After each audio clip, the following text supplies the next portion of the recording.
everybody, and welcome to a very special episode of the Online Warriors podcast. My name is Nerdbomber. And I'm Techtic.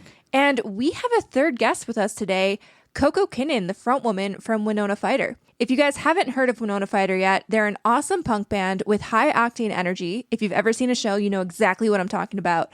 And a killer debut album called My Apologies to the Chef. We'll get into a little bit of everything, like how Coco went from playing drums to fronting a band, how Winona Fighter came together, and what it was like self-producing their entire album. All right, so first things first, are you famous? Can we be friends? Is that the question, or just, fun callback to the lyrics. But seriously, thank you so much for coming on the show today. How are you? And would you mind introducing yourself for the listeners? Yeah, I'm good. How are you? And my name is Coco, and I'm the front woman and multi-instrumentalist for Winona Fighter. Which, by the way, to the listeners, see Winona Fighter live, please. I recommend it. Drums, guitar, vocals, it's such a fun show. I just wanted to shout that out. Oh, thank you. Secondly, before we dig into the music itself, I kind of wanted to get to know you a little bit better. How did each of you get your start in music, and when did you have that aha moment where you knew this is what you guys wanted to do?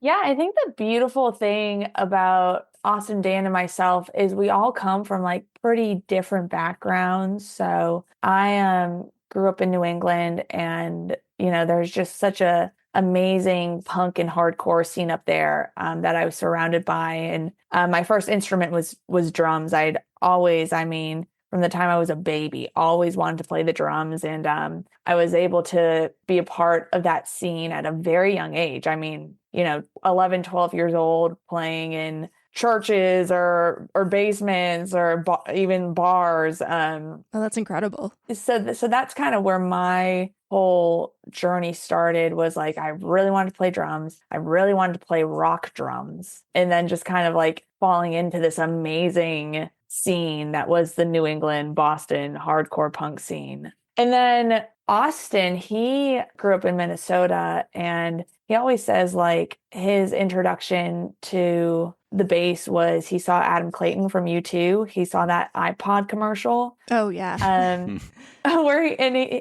think it's like Vertigo's playing, and he's saw him playing the bass in that commercial, and he's like, that is so cool. I want to do that. And Austin has this really amazing background in all types of things. Like he briefly went to school for jazz composition, and he was definitely raised on more, I would say, like mainstream rock stuff and like early 2000s alternative stuff. And then Dan grew up in Indiana, and similar, Dan and I also like played in bands growing up, and Austin didn't. But yeah, Dan was like so into metal and like 80s metal. Nice. And ripping guitars and like Jane's Addiction and Slayer. And I love that. So he, played in bands growing up, went to college, and then after college moved to Nashville. But we all have these very just different, like I bring the 90s punk and grunge element. Austin brings this early 2000s alternative element. Dan brings the 80s and 70s metal element to the band. And I think it's awesome. It's just this like melting pot. And it's so cool because, again, we're all from different places. We all grew up on different stuff, but the reason we're all here is because our whole lives, we've just loved to play, not just loved music. We just loved to play instruments. And, I think that's just so cool. There's something to be said for just getting together with, the people closest to you and jamming. Like I did that in my childhood, and it was some of my cherished moments with my friends. And I'm so happy to see, you guys flourish into this wonderful career out of it. Yeah. There's really nothing like it. Even now when we're all together and maybe I'm sitting behind the drum kit and, the boys have their instruments in hand, we'll just start jamming. And not even, something rockin'. We'll just start jamming on whatever. And it's always, you still get that like euphoria from it that you do when you're a kid and you jam with someone for the first time. So kind of speaking of you guys coming together and jamming. Did you all know each other before you started to become a band? Or was there some kind of like meet cute? Like, how did you guys decide, hey, we're going to form a band, we're going to be Winona Fighter? And kind of when did you know that the three of you clicked? Sometimes you're jamming, but that doesn't necessarily mean you're going to be a good band. You know what I mean? And you got to have that chemistry. And when did you guys kind of discover that you had that chemistry together? Yeah. So Dan and I were living in Nashville at the same time. And I had started to like conceptualize what's now Winona Fighter. I really missed the scene from back home. And I was like, well, if there's not really one in Nashville, then maybe I'll just make it myself or like, create what I want out of this. But in the meantime, I was playing drums for other bands in Nashville, and I had answered a Craigslist ad for this one band that was more of a pop punk band. And Dan also answered the Craigslist ad. And immediately Dan and I hit it off. But like you said, there's not always chemistry. It's not always a good fit. And this was not, we like maybe 2 rehearsals in, Dan and I looked at each other and I was like, do you want to come play for this project I'm working on, actually? And so that's where our journey started. And then Austin joined the band. I did know Austin before he joined. I moved to LA for work for like a year and a half, 2 years. And him and I started writing together in that time. And then we both ended up back in Nashville. And once he had left a project he was in, which is why he moved to Nashville, Dan and I scooped him up. We were like, you write the songs with me. You know all the stuff. Why don't you please just come? And you're the best bass player that anyone could ever have. So why don't you just come join us? And I mean, it's great. Dan's my best friend and Austin's my husband, my now husband. And the chemistry is just so unbeatable. It's such a family dynamic. Yeah, that's very cool. I didn't even realize that you were a husband and wife. Congrats. Thank you. Yeah, we keep it like we don't hide it, but we're we just kind of it's just an added bonus. Yeah. So with you saying that you started as a drummer, when did you know that you wanted to take the leap into being the front of the band? I had always written songs my entire life. Taught myself piano, taught myself guitar. But I knew I wanted to take the leap when I was playing drums for bands and the front people, the insecure front people of some bands would get upset because I was just this like Animal from the Muppets. I was this crazy person, this young blonde girl behind the drums going absolutely batshit crazy. And, that gains a lot of attention. Like this young blonde girl, there weren't many girl drummers in my scene. I was the only one, and I was really good at it. And I was just enjoying every moment of it. And so, I think getting that sort of attention from people when you have someone who's the front person, who's a little egotistical or insecure, it makes for bad time for the drummer, even though they're doing a really good job because they're getting the attention. And so I just kind of was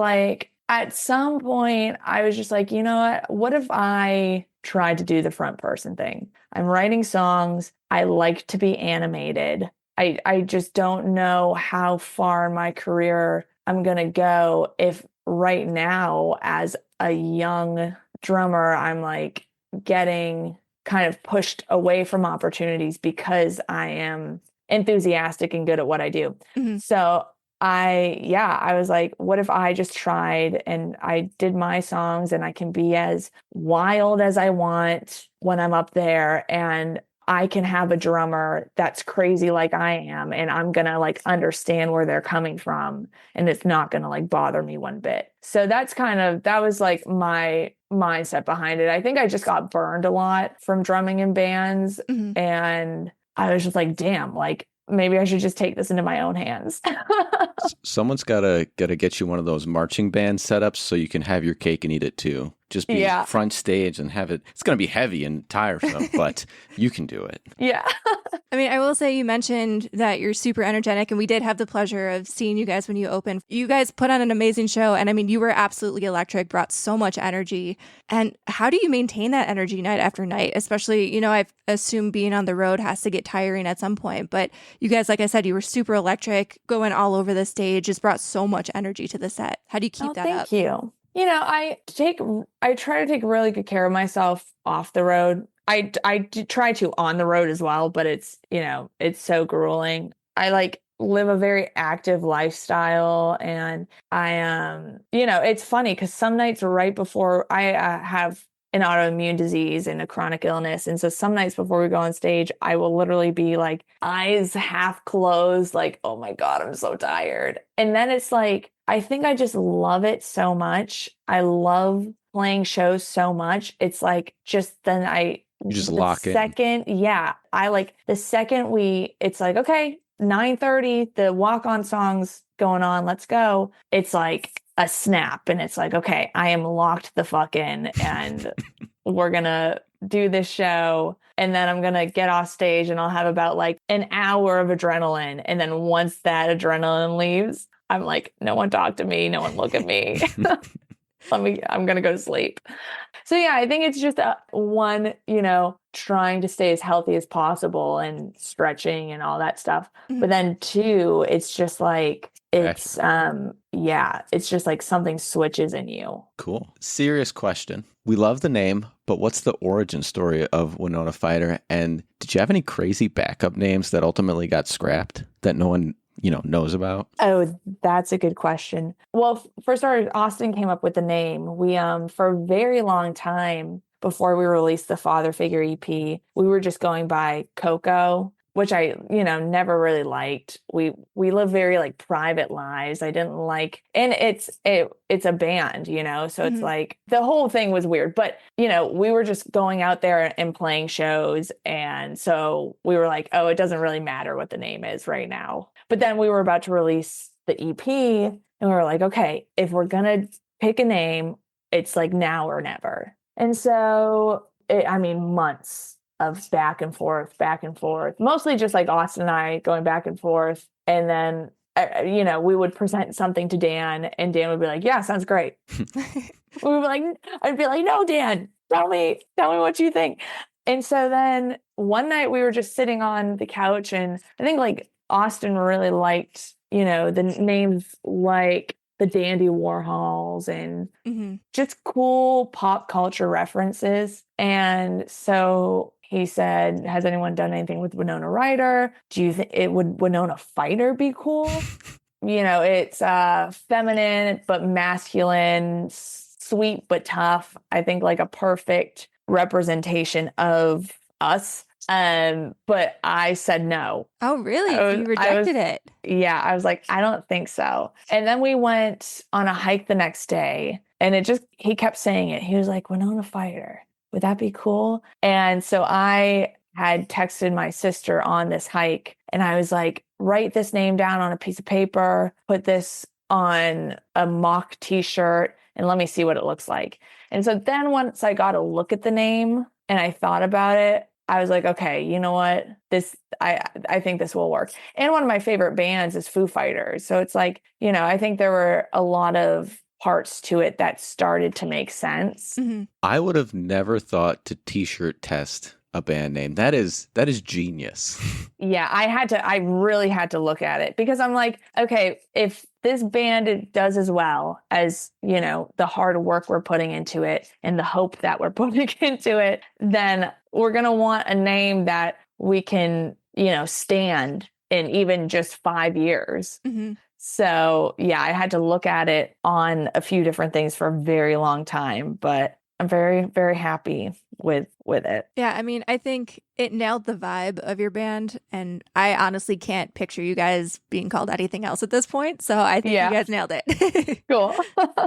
So kind of pivoting to your album, you know, you talked about your EP a little bit, but My Apologies to the Chef was your debut album, and now it's been out since February. How does it feel to kind of have that out in the world and see it get such great reception? It feels very surreal, and it feels like a very long time coming. but it also feels like we were like, okay, great. Now on to the next one. You know, it's we don't stop and we don't do like, okay, we're going to do this and then we're going to take a couple months and we're going to write for the album. It's like we're always writing and we're always working and we're always recording. So for my apologies to the chef to come out, it felt so good because then it was like, okay, now we can start doing some more stuff. Mm-hmm. But it's been crazy, you know, having a piece of work like that, which we feel is the best introduction to the band. Every song on the record is a song that we were like, yes, this represents the band. Like if someone's listening to us for the first time and they listen to that record, we think every single song on it represents us and it introduces us to the listener. Mm-hmm. Yeah, I think it's just incredibly, incredibly surreal to us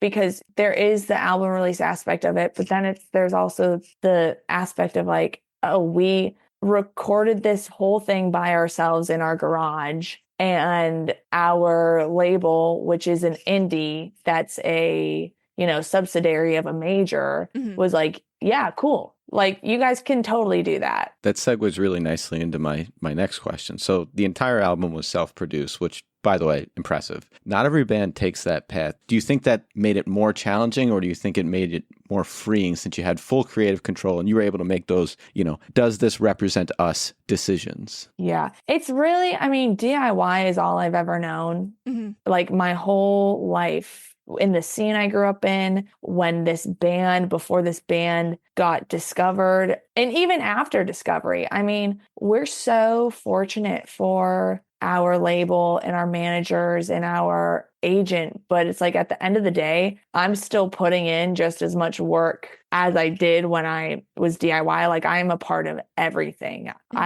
Nothing gets decided without me. Nothing gets, you know, and we record everything ourselves. We design all our merch. We shot our album cover. So it's like, you know, it's definitely in my bones. And I think if the next album we do work with someone else, what a beautiful way to like close this chapter on our career of like, we were DIY and we grinded and we did what all DIY punk bands do. And most of them don't make it this far. And so for us to have made it this far and still harness that, you know, that ethos and those morals, I think it's so cool that we were able to do a DIY record with the, like, you know, with the big dogs being like, yeah, you guys do whatever you want and just let us know when it's done. I love that you call it a DIY record. Yeah. Like you think DIY with like home projects or this and that, but like it's all DIY, and it's just sorry.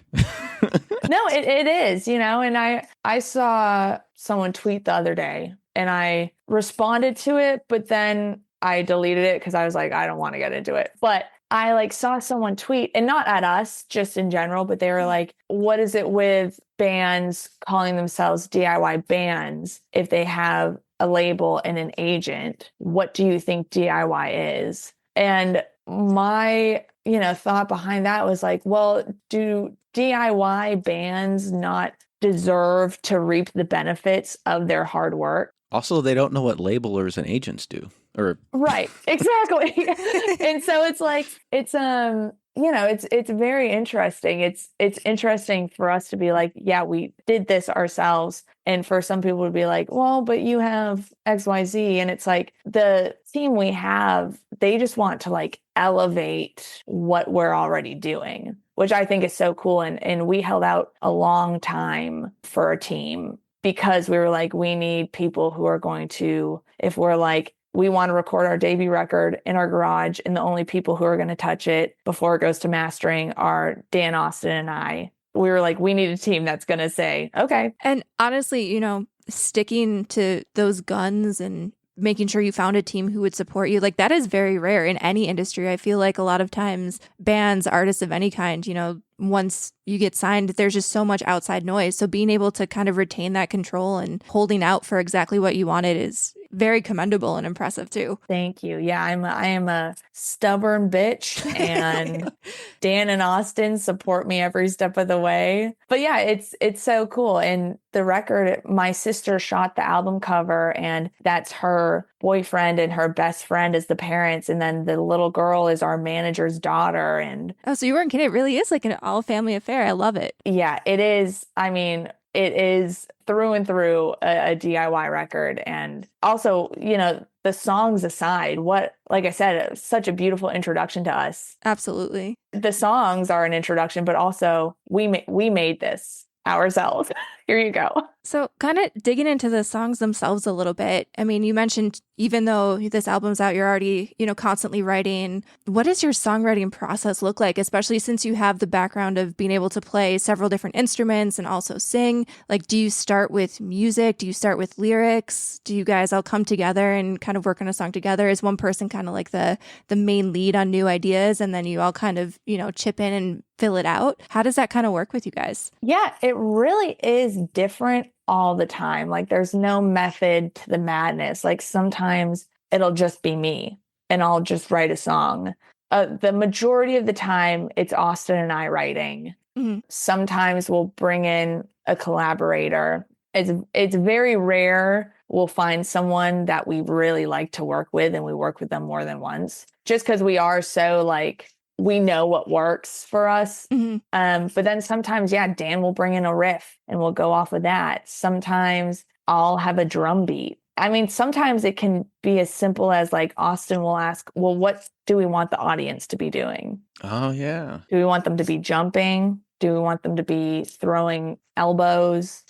So it's no song has been written the same as another. It's different every single time. So it's probably tough to pick a favorite, kind of like picking up, I guess, a favorite child. But do you have any favorite lyrics within all the songs that you've written? So like, for example, something that I regularly quote, and don't ask me for details, but I like to tell people that I'm not their real dad casually in conversation, because that just tickles my fancy. I do love that quote, that lyric. It's funny because like the thought behind it was, the song is about like being disrespected by people in the local scene. And the thought was like, how do we say, I'm not your father. I shouldn't have to teach you these lessons, like I shouldn't have to raise you to behave. And so, yeah, I'm not your real dad. And it's just so funny. And it's, I think it was the perfect way to describe it, because the song itself is also extremely like satirical. So, but for myself, my favorite line, that is difficult. I would say in Don't Wallow, I say dollars turn to pennies, pennies don't pay bills. My hair's done up in mats, I'll break my back like no one ever will. I think that's like my favorite, because it just perfectly describes the grind and the discomfort of like, you got to give up stability for a while. And, I mean, there was a time when we were like month by month, like, oh, do I need to get like another job? Do we even continue doing this?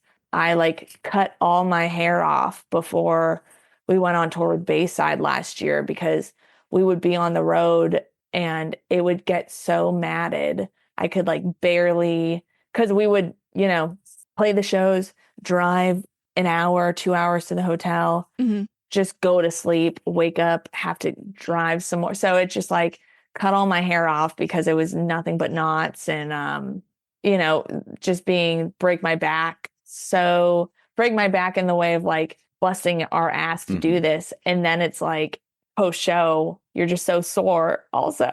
Wow, your answer was a lot more mature than mine. No, I like your answer. I mean, because my other one is got pulled over and I'm getting closer to blowing my fucking brains out. So there's the whole TikTok trend, like this is my 90 and a 30, and that's definitely one of mine. I'm not gonna lie to you. So you spoke a little bit about, the grind of touring, and I know you guys have been on a little bit of a touring stretch over the last month or so. So first of all, really glad that we could carve out time for this. But how has tour been going, and have you been enjoying it? I mean, obviously, you said you love performing. There's always pros and cons to being on the road.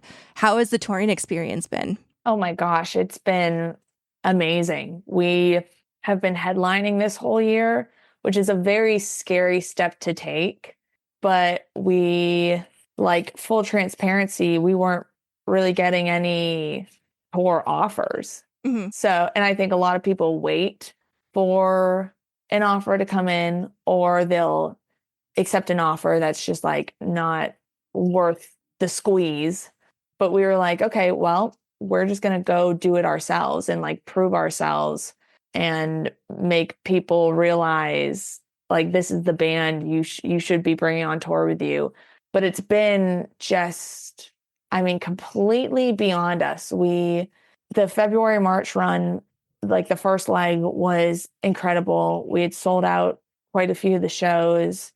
The leg we just did, well, we did the UK for the first time too, and we headlined all over there. And that was crazy. We sold out every single show. And then the run we just did, the headline run, we did like only B markets. And that was grueling, scary, because it's like, A markets, you're going to get better guarantees. Right. As far as payment goes, you'll draw. Like just there's so much. I mean, it's very uncomfortable, but then when you do a solely B market run of shows, you like look back at the first leg and you're like, oh, damn, we actually had it really good. But no, it was, I mean, my goal for the headline runs, A markets included. For the A markets, I was like, if we can do at least 100 tickets everywhere, I will be just beyond myself. Mm-hmm. And we did, I mean, pretty much, it was just crazy. It was crazy. We were doing like 200 to 300 cap rooms, and most of them were sold out or close to sold out. And we did well over 100 tickets everywhere. And so then we did the B market run, and I was like, oh man, I just hope 20 people show up. And then besides Tulsa, because the venue was so small, we did over 100 tickets everywhere for the B markets. Oh, that's awesome. And it just kind of is, it's mind blowing. It really is, because it's like, what do you mean, 150 people in Allentown, Pennsylvania are, listening to us and want to come to the show, even though we're playing Philly in a month, Yeah. And I feel like having that room of people too singing your songs back to you, like you said, in a B market where you don't know how many people are going to show up, like that has to be absolutely surreal. It's crazy. It is mind blowing. That, and then like the little kids that come out to the shows and know the words, and their parents are like, yeah, we tell little Rebecca that she can only swear if it's to your songs. Influencing the youth. I love it. There's just we just have so much gratitude for what is happening right now. And for the folks who like come out to our shows and give us a chance. And yeah, it's just really, it's such a special thing. And I think this next leg, the July leg, is going to be just on another planet. So with little Rebecca coming to see your shows, at what moment in your career did you guys realize, holy smokes, we're doing it? Was it like when you were signed, the album released, or just people online, reaching out to you? Kind of what was that moment? We played Bonnaroo 2023. And this was, I mean, I still think we're like nobodies, but we were nobodies. And we did sound check, and there was like no one. And we were playing on a Thursday in the campground in a barn. So it was like, okay, well, get ready to play to 10 people, which we were very familiar with doing that. And it was completely packed. People knew every single word to our songs. They were moshing and stage diving. And there was a point, me and the boys looked at each other and we just like all got just completely choked up. We were like, what the fuck is going on? And we still, I mean, I cry almost every night on the road because it's just like every night I have that moment of, oh my God, we are a garage punk band and we are like doing this. Like that doesn't, that doesn't happen. This Does it doesn't almost feel like happen. imposter syndrome kind of a thing? Yeah, it's weird because there's like the part of me that's like, I am supposed to be here. I worked for this and this is all Right. I've ever wanted. And then, yeah, there's the part of me that's like, are you guys like, do you guys actually like the songs in the show or do you just like feel bad for us? Oh, no. Or you're just like, oh, these kids they're just trying so hard. No, I mean, honestly, though, like, even at the show that we were at, you guys really have, like, you make connections with people. People are connecting with the lyrics and the music. And the show that we were at, like, you could just tell that you guys have that. I don't want to be, like, cliche, but, like, that je ne sais quoi where it's electric and connects with people. So definitely no imposter syndrome should be happening at all. Oh, thank you. We did the next night, we were direct support or 2 nights later for Simple Plan in New Haven. And that was very surreal to us, I would say, because that was like, we've, been direct support for big bands before. I mean, our very first show for a big band we got was direct support for Incubus. But there's something different about now being this stage in our career, opening for a fucking Simple Plan, being direct support for them, and a good chunk of the audience knows our songs. Mm-hmm.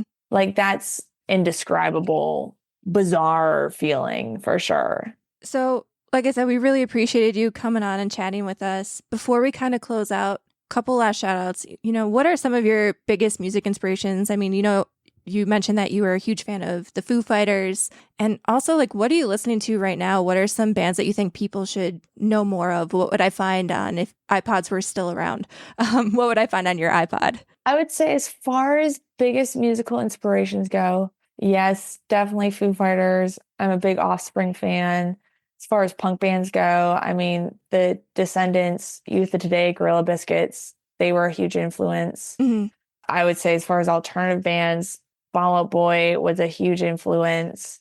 I, loved all like Audio Slave was, and even I would say like I was really into them as a kid. And then recently as like an adult woman, I've gotten really back into them.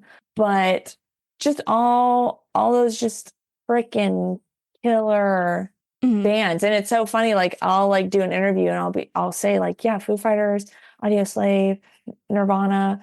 And people will be like, oh, that's so generic. And it's like, well, it's a reason. There's a reason. It's they're generic. iconic, What would you find on my iPod right now? For the ladies, I love Mannequin Pussy and Amal and the Sniffers. I think those are two powerhouse woman-fronted bands that are just, they deserve every good thing that comes their way. Mm-hmm.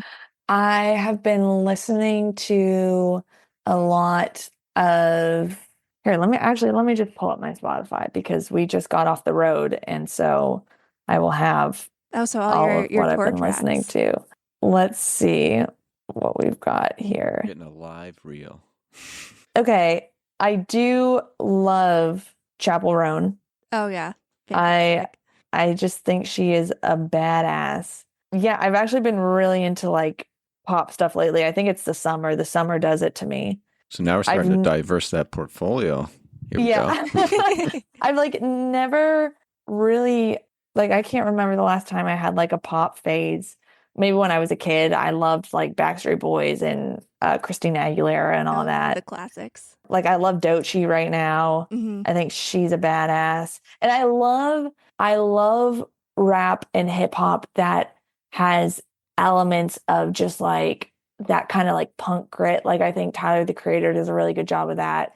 I mean, obviously, like I love the Beastie Boys, and I think, you know, that's like my favorite conversation to have is like, it doesn't have to be punk music per se for it to be punk, you know? Oh yeah, I totally get that. I have one more question for you. Yeah. This has been rattling our brains for quite some time. If you're going to a music festival and you had to choose between The Killers or Doechii, who are you picking? This is a current issue for us right now. I would go to Doechii. Okay, locking it in. On her like high right now. And I don't say that thing and she's going to come down from it, but if I think it's going to be fucking legendary. Yeah, and that's no shade to The Killers, but I just feel like she's on one right now. You know what I mean? So yeah, like when you know an artist is like, if they've just released some great work, or if you're her and you won a million Grammys and you're like the hottest thing right now, that is the time to see them. Yep. I will say though, in the Killers' defense, as far as like older bands go, we did play a festival a couple weeks ago and Third Eye Blind was headlining. And we like never stay that long at festivals when we play them because we're exhausted. Mm-hmm. We stayed for the whole fucking set and it was phenomenal. It was so fucking good. And they closed with How's It Gonna Be? And it was just like us and Hot Mulligan in tears backstage. I mean, I feel like Third Eye Blind was a soundtrack to an era of my life. Like, I feel like that's all I listened to for a solid, almost like summer of my life. Just went through their entire discography. I had a really old car and the CD that I had was just stuck in there. And that was all I listened to. And it was fantastic. Yeah. So I'm sure if you did go see The Killers, I'm sure it would be a very similar experience where you would be like almost shocked. Like, holy shit, this is just out of this world. But I think Doechii's on a high. I think she's badass. I haven't seen her live, so go see her for me. All right. Well, thank you again so much for coming on the show. Any last words for the listeners? Anything you want to shout out? No, I just wanted to thank you guys so much again for allowing me to be on your show and allowing me on your platform. And to anyone who's listening that has maybe never heard of us before, come to a show. It's a lot of fun. And yeah, I'm just so appreciative of things like this. So thank you. Yeah, thanks a lot for meeting with us. This was a lot of fun. And now we're going to take a short break and get right back with our regularly scheduled news. Hey everyone, my name is Josh and I am the host of the Still Loading podcast. On Still Loading, I talk about retro and modern video games, video game history, as well as some goofy projects such as an episode of dramatic readings of video game manuals. I've also had composers like Austin Wintory, Andrew Prallo, and Chad Sider on to talk about their upcoming projects. New episodes are released every other Sunday at 7 p.m. Eastern Standard Time. If you want to check out the show, you can find it on Apple Podcasts, Spotify, Google Play, Stitcher, or wherever you listen to podcasts.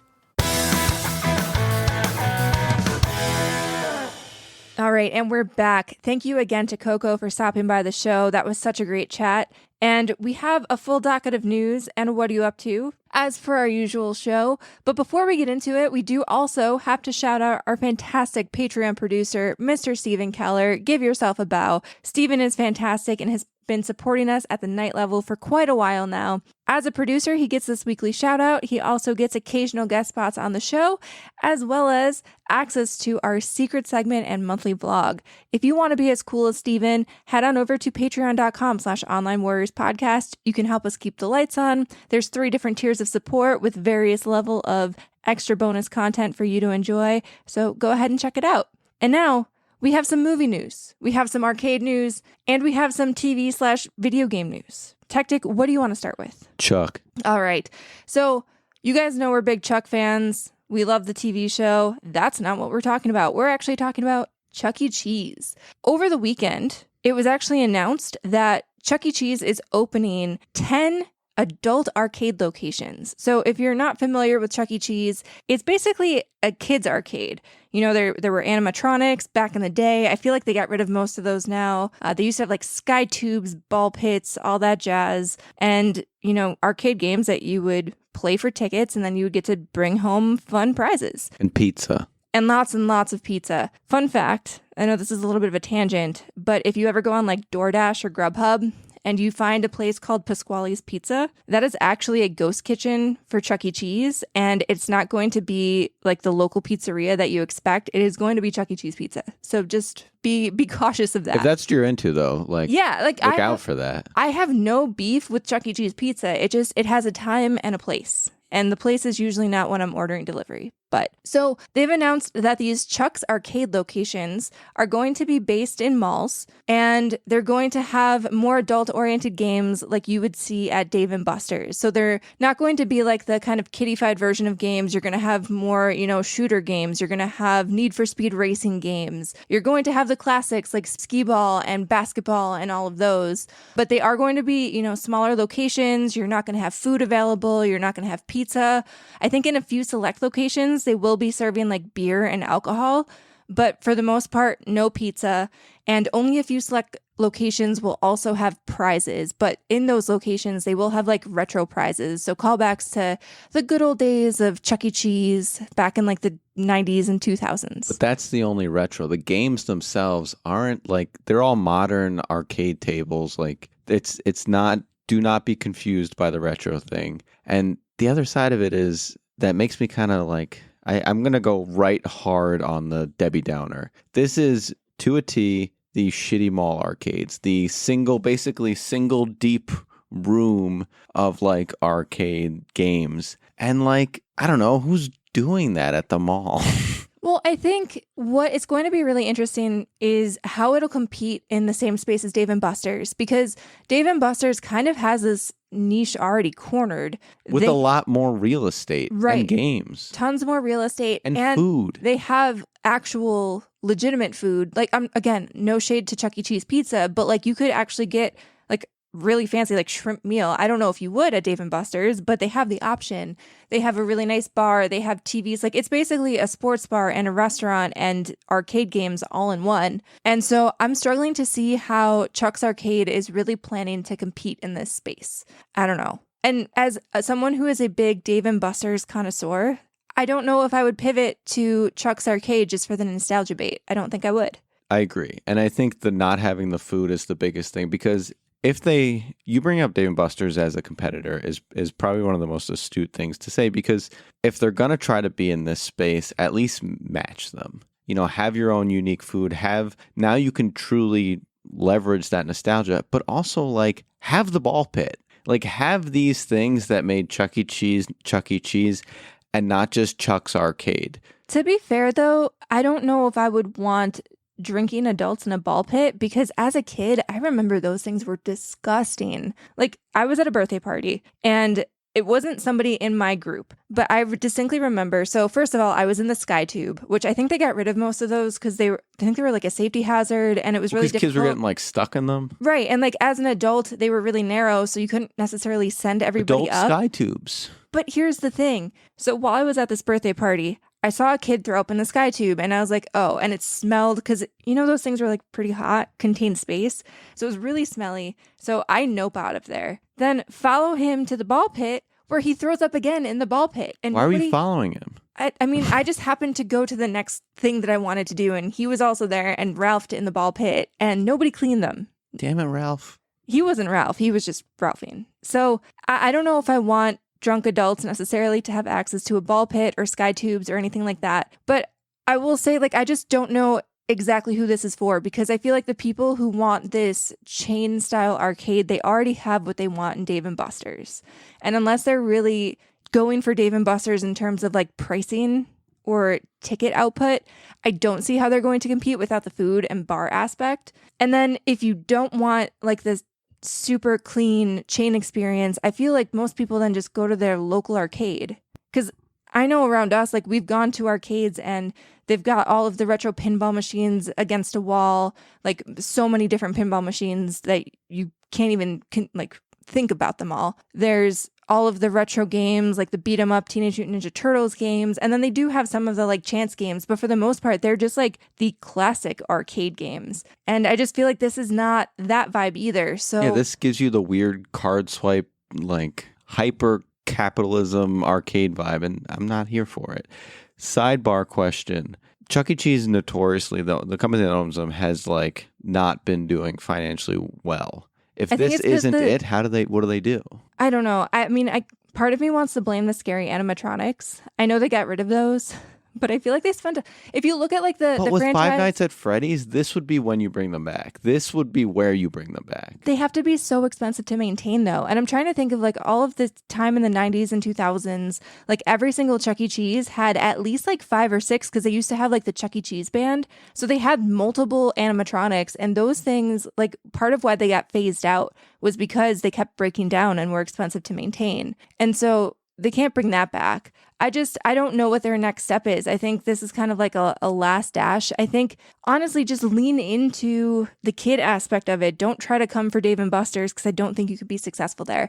And especially, like, I love a good mall, but realistically, malls around the United States are kind of dying. And I don't know if putting your arcade in a mall, like, I know you need the foot traffic, and sometimes arcades are just like, hey, I'm walking by, I see a flashy game. Yeah, I'll throw like $10 at it and I'll play for a little bit.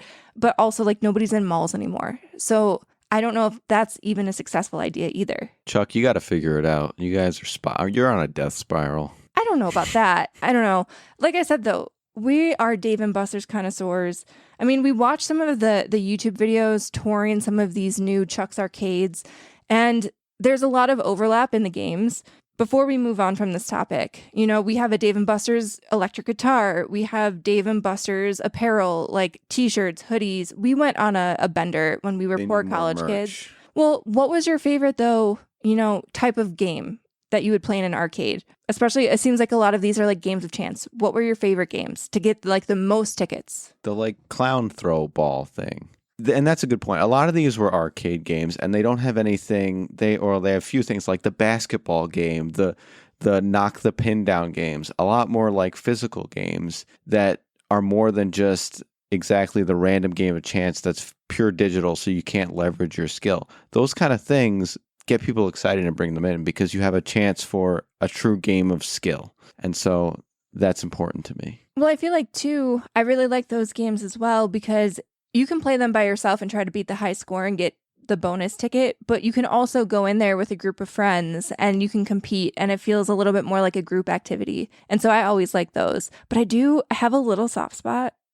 Maybe it's like a gambling addict thing in me that's like hidden and I haven't uncovered it yet. I can say those coin things. Yeah, the dumb coin games. I don't know what it is about those, but you would stick me in front of one of those. Yeah, but that's the old lady sitting alone on slots type of thing. Maybe that will be me when I'm like 80. You can stick me in front of a slot machine or one of these coin machines in like a Dave & Buster's or Chuck's arcade, and I'll be there for hours. There goes your retirement. I guess so. I don't know. There's something so satisfying about getting those coins to drop. So, any last thoughts on Chuck E. Cheese? I just wish they would make more interesting decisions. All right. So, our next quick hitter is Project Hail Mary. And this is a movie that's based on a book by Andy Weir. If you're not familiar with Andy Weir, you might have heard of his other book, The Martian. I believe they turned that into a movie as well. They did.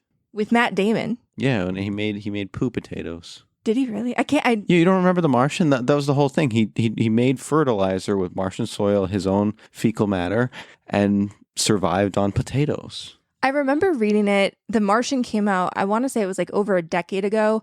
And I remember we all read it, Illegal as well, who is our other co-host who's not here for the summer. But we all did like a buddy read. And I remember thinking it was very scientific, and with an engineering background, I was very impressed with it, but I didn't remember anything about it. Like a decade removed, I'm one of those people where I finish a book and I'm lucky if I remember what happened like 2 weeks later. But yeah, I do vaguely remember the poo potatoes and Matt Damon in the movie. So this was, one of the follow-ups to The Martian.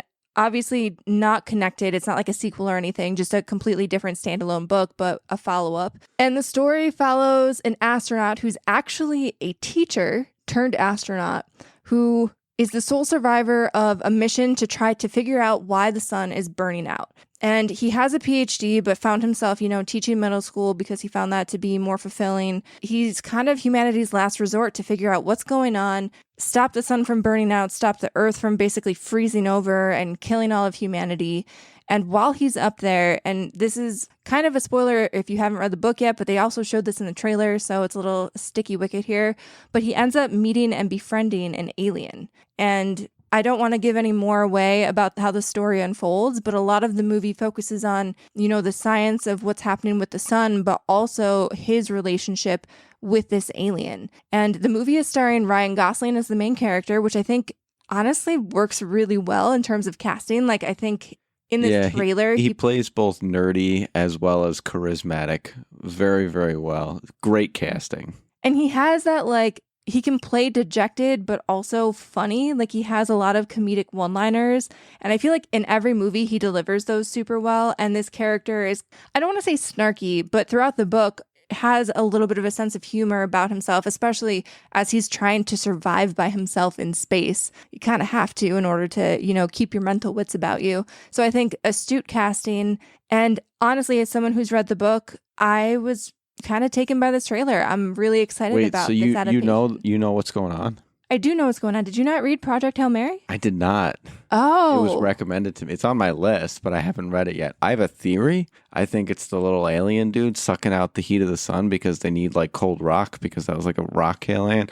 That's my theory. I hope I'm not spoiling anything, but like it seems correct to me. So I haven't seen this. As somebody who hasn't read the book, then I'm really interested to see what you thought about this trailer outside of just, the Ryan Gosling casting. So his first and foremost, his drip, excellent in this. I commented, I was like, oh, I want that cardigan. I want that jacket. For a cardigan like that for so long. Ooh, I've been trying to find that exact one. And those who like picked out the wardrobe, just let me know where you got it from, please. Because I basically want that entire wardrobe, the whole movie, start to finish. I'm in. Secondly, the trope of like random professor to save the world movie. This is not a new thing. I love this trope because it's always like this single person is thrust into the role of hero because X, Y, Z circumstances. This is great. This is like the Independence Day type movies where it's just going to be a fun watch, and it puts you in the shoes of, wow, even I can be a hero if they found my research paper that I worked on in I don't know, 2011. Hint, hint, wink, wink. I didn't work on any research papers in 2011. But anyway, these are the kind of movies that I absolutely love for that reason. So like for all of the aforementioned reasons, I'm in. I'm also, just to have some background detail as well, the filmmakers for this movie, they're also the people who created Spider-Man Into the Spider-Verse in 2018, which I thought was a pretty banger movie. The person who wrote the screenplay for The Martian, so obviously somebody already familiar with adapting Andy Weir's work, Drew Goddard, he wrote the screenplay for this movie as well. So I'm feeling pretty good about this because I remember liking The Martian. I remember being slightly disappointed, not in like Matt Damon or anything, but I felt like, I guess just what I had pictured in my head when I was reading the book didn't necessarily reflect in the movie. I'm hoping, because this feels a little less grandiose. Like the problem is bigger. The problem is bigger, but you feel like the set pieces are smaller. Yes, absolutely. And so I feel like it'll be a little bit easier to adapt because everything happens in the ship. It's not like you're traversing the surface of Mars or anything like that. Like he's kind of trapped on a ship and there's only so many different set pieces they can explore. So it's going to be more focused on the character development that we got in the book. Yeah. And the biggest difference, if you're going to try to draw parallels in there, is the whole like crux of it. And while Matt Damon was trying to survive, that was sort of secondary to trying to get him help. The main story was what was the crew trying to help him, whereas this is he is the help. So you're very much fixated on Ryan Gosling's character. So I see where you're coming from. Are you planning to see this when this comes out? I would watch this in theaters. Yeah, I mean, because of the release date, so this one's coming out March 20th, 2026. This is not, you guys know us. We love a drive-in movie. Planning to go this weekend. But this is not a drive-in movie. It'll be too cold. I'm sure you could probably go and sit there bundled up, but like that seems miserable. This does seem like a movie theater movie. I don't think I'd want to wait to watch this at home. I really hope there's a sweet popcorn bucket, like a little Rocky guy. That would actually, I don't know how, I'm trying to like remember how I envisioned the alien in my head while I was reading the book. And you don't see a whole lot of the alien. It's 100% Geodude. Just the straight up Geodude in space. They just said, no, it's Geodude. Honestly, that would make a killer popcorn bucket, though. We've never bought a popcorn bucket for a movie. We've never done that. We've never gotten any of these weird special edition popcorn buckets. Until today. I'm considering buying the Jurassic Park one for what it's worth. Which one? What does that look like? I don't remember. It's a drink bucket combo, and it has like a little dinosaur incubating in the popcorn bucket side of it. Oh, that's sick. And it's got a light too, so it looks like it's in like fluid. Oh, it's fantastic. So when we go this weekend, we better hope that the drive-in has it, or we'll be going to like AMC shortly after. I think it's an AMC exclusive. Oh, okay. So we might have to make like a pit stop. Might be Regal, but it's not going to be at the drive-in. I've never been this person, but I know people who will like go to the movie theater. They won't buy a ticket. They'll just go up to the concession stand, buy popcorn, and go home. Would you do that for this bucket? I would just buy the bucket. I don't need popcorn. I don't think they'd give you just the bucket. I think they fill it. Okay, fine. Twist your arm. All right, so our last topic is all about The Last of Us. We said we had TV and video game news, and yes, we do. Neil Druckmann announced that he will be stepping back from season 3 of the show. And gotta be honest, guys, I don't know how I feel about this. I know there was some mixed reception with season 2 and some of the creative choices that they made in adapting the game to, its TV adaptation. But honestly, I feel like he was a big part of why they stayed true to the game as much as they did. I might be wrong, but it does feel like, taking a step back from that and just kind of letting Craig Mazin and the rest of the, HBO creative team take over. We'll start to see a lot more of those little idiosyncrasies between the game and the TV show sneak in because, again, not saying that that's necessarily a bad thing. Adaptations have to kind of stand on their own. And there sure were some deviations even in season 1. I mean, the entire Nick Offerman episode, like that's not a thing that happens in the game and was probably one of my favorite episodes of that season. But without having Neil Druckmann kind of overseeing the entire thing, I do worry a little bit about what that might mean for season 3 and if there's potentially season 4. Techtic, how do you feel about that? Yeah, I can't help but feel that Neil Druckmann kept it grounded, kept it, like you said, related to the game. And having Craig just having full creative freedom and not having that person to bounce things off, it definitely makes me nervous that it's just going to deviate entirely. And it's possible that we might get the Walking Dead effect, where then it just goes on forever and ever and ever and ever and doesn't have a nice little bow put on it. I will say, before the show even started, I think they already came out, and I don't remember if it was HBO or if it was Craig Mazin or if it was Neil Druckmann, and they did say that they would not extend beyond the games. So I am hopeful that they won't prolong the series. Like, The Walking Dead was brutal. Like, we were huge Walking Dead fans. And I think the TV show is still going on. There's so many spinoffs. And yeah. It's too much. Whereas if they're actually going to commit to, sticking within the bounds of the games, maybe they'll change some of the scenarios. Like I know in season 2, a lot of people were kind of outraged at some of the choices they made, switching up the timeline of when things happened in the TV show versus how they kind of were lined up in the game. The backstories of some of the characters tweaked a little bit, like especially when you're looking at Dina.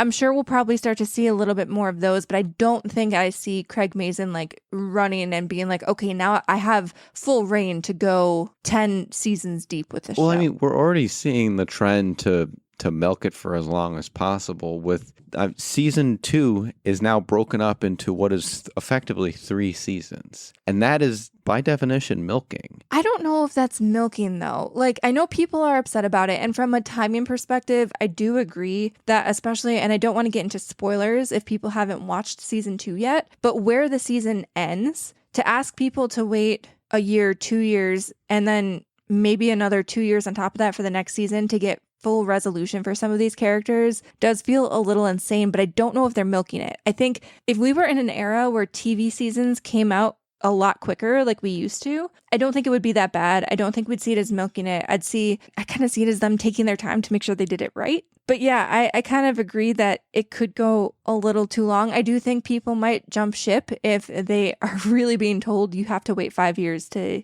figure out the resolution for this cliffhanger. I've always been a little skeptical of that decision, but I don't know. I just think we need the yin and the yang of it. We need people to bounce off ideas. We need them to make sure that they're honoring the fans, and we need quality show. So like, yes, I agree with you that they want to take their time, and that's good. You want it to be good. But gosh, Craig, please do us a solid and stay true. I will say, some people are seeing this, and I'm chronically online, so I see TikToks, I see Reddit posts about people discussing this, and some people are like, oh, Neil Druckmann sees the writing on the wall, he's not happy with the direction, that's why he's stepping back. And I gotta say, I don't think that's it. Like, he came out and made a statement that he wants to focus his attention back on the projects and works at Naughty Dog. And like, I get that. They have a game coming out, Intergalactic, The Heretic Prophet. Like, that's been out in the world. We've seen the trailer for that now. Like, that's going to be releasing. You would hope, like, if you're a fan of video games, you also want his attention on that. And I know they have another unreleased game in the hopper. Some people are speculating it might be The Last of Us 3. One can only hope, if you like the series, that it is. But, it's unannounced, unreleased. Like, we don't know what that is yet. So I don't disagree with him too. Like, I have to imagine working on a TV show, especially one that I've heard The Last of Us, like, the season has been taking months upon months upon months to film a single scene because of how many special effects and aesthetic stuff and like the Rat King. Yeah, like, there's a lot that goes into it. So I can understand him also not wanting to pull his attention away from the creative thing that he does best, which is telling stories via video games that might also later become TV shows. So who's to say how this will pan out? Hopefully it doesn't negatively impact the Last of Us TV show adaptation. Again, I know people were a little salty. There were some aspects of the second season I didn't love, but overall, I really like the show. I really like the game. I'm a sucker for the IP. I don't know. Just nervous about the capitalism of it all. I mean, if you've tried to watch any movie on HBO, it's brutal. It's 5 minutes of the movie, 15, 20 minutes of commercials, and it's not that bad, but it's pretty bad. Brutal. Every 5 minutes, I get to learn about, I don't know, my prostate. I guess that is a really good segue into our What Are You Up To Wednesday segment. And we did watch Sinners, which is now on HBO Max, and is why Techtic is kind of rankled about commercial breaks and ad breaks, because we've been downgraded, in the interest, there's so many streaming services, in the interest of saving money, we have downgraded most of them to the ad tier, which if you would have told me 10 years ago I cut cable and now I'm paying more and I'm still watching commercials, I would have laughed at you, but that's the world we're living in. So we did watch Sinners, we got interrupted by a bajillion ads, but Techtic, what did you think of the movie? Take the ads out of the equation. So I don't want to spoil it because it's still kind of, you might not have seen it in theaters. It's relatively new on streaming. But overall, I thought it was a solid 7. I think for me, it gave me, yeah. I mean, everybody, it got almost 100% on Rotten Tomatoes. It's a solid 7. But it gave me closure that I wanted at the end. It had, some action sequences. It had awesome music. It had a good story. I'd even call it a 7.5 if I was feeling frisky. I'm just not right now. So I would recommend this. And also, speaking of outfits, the outfits were cool, especially at the end. Well, I mean, it was a period piece movie. So anytime that you get a period piece, I feel like, especially at this budget and this scale, it's a Ryan Coogler movie. At this budget and scale, you're going to get impeccable costume design. And they definitely did. They ate with that. I also thought the Michael B. Jordan twin of it all was going to be done poorly, but I don't know how, but they did it very, very well. There were even fight scenes between the two brothers, and I was like, yep, they're fighting again. Well, I think what was really impressive about that, and it kind of put me back in watching The Parent Trap with Lindsay Lohan back in the day. And I know there was a Parent Trap before that, but when I think of The Parent Trap, I think of Lindsay Lohan. And I remember watching that movie, and it did feel like you were watching two different distinct twins, to the point that when I was a kid, I thought that she was kind of like the Olsen twins, where there were actually two different actors, and there weren't. And during this movie, even though in my brain I knew that, both twins were being played by Michael B. Jordan, they were distinct enough in terms of mannerisms and how they acted, where you could definitely tell the difference while they were on screen. And honestly, that's mad props to him for being able to pull that off. I think that shows his acting they were chops. even showing off a little bit. They were having him pass a cigarette to himself. That's right. So they were truly making sure that you knew it was two people and there was no question about it that it's the same actor. It was done very well. That's probably my biggest takeaway. Now, I don't want to give away necessarily much of the plot. I can't remember what they show in the trailer, and I don't know how much is known in the world. Like, if you're really insulated from this movie, I feel like you kind of do want to go in blind, but it is billed as a horror movie. And Techtic, did you think this was scary? And yes, everybody, I did watch a horror movie. No, it was an action movie. It was an action horror, which is, I've watched every single one of the Underworld movies and all of those kind of scary action horror, but they're action movies. They're a good time action sequence. There was nothing. So if you're like me and you don't love scary movies and like most of the time you're peeking through your fingers, I would say don't necessarily be afraid of this one. I don't really think like there were not even really gotcha moments. Like, you knew everything was very well telegraphed. So if you don't do well with horror, you could still enjoy the movie and, get the sentiment behind it, get the message and all that kind of stuff without having to turn and look away every 5 seconds. There was nothing like that. Like, I was seated the entire time. I never even got goosebumps. I just thought it was mostly just a really solid action movie with, some horror elements, but mostly, like Techtic said, mostly action. So yeah, we watched Sinners, and like I said, I would recommend. I would probably give it a little bit higher of a rating. I don't know if it would be 100, but we also don't have a lot of new properties. So I'd give it like a solid 8.5, 9 out of 10. But yeah, I'd definitely recommend. So Techtic, what have you been up to? So there's two things that I want to talk about. First and foremost, did the old smoking a brisket. That was fantastic, but that's not the high point. That's just, if you like brisket, smoke a brisket, it's fantastic. The main thing I want to talk about is we played golf on the surface of the sun. Oh my God, I'm so directly quoting illegal with this one. It was like 95 degrees out, and we had reservations for tea time and at 11 o'clock too. So like high sun. Yeah. And we just went for it. And I gotta say, Nerdbomber locked the fuck in. I started off poorly, but then at a certain point they started egging me on, telling me I had feminine guile, which I still don't know what that means. It was illegal was saying this to you. I don't know what that means. But it worked. And then every time they said it, I would whack the shit out of the ball and it went straight and true. I think it's that you thrive in 95 degrees. And so now we're exclusively going to go play golf when it's swelteringly hot out. I would prefer not to, because then I feel like the rest of the weekend I was disassociating in the pool with a beer. Nope, this is what we're going to do. But yeah, I played probably the worst game of my life, but always a good time. I love doing it. And yes, after golf, the gang, the online warriors, if I may, then went back to the lair and floated in the pool, had some brewskis. Yeah, the online warriors lair. Had a little pool party. So it was a good time. I 10 out of 10 recommend all of those things. All right. Anything else to add, Techtic? Nope. So that concludes our show for today. And we appreciate you guys hanging in there with us. We appreciate you listening to that fantastic interview with Coco. Thank you to Coco again for coming on the show. And until next time, stay safe. And keep on podcasting.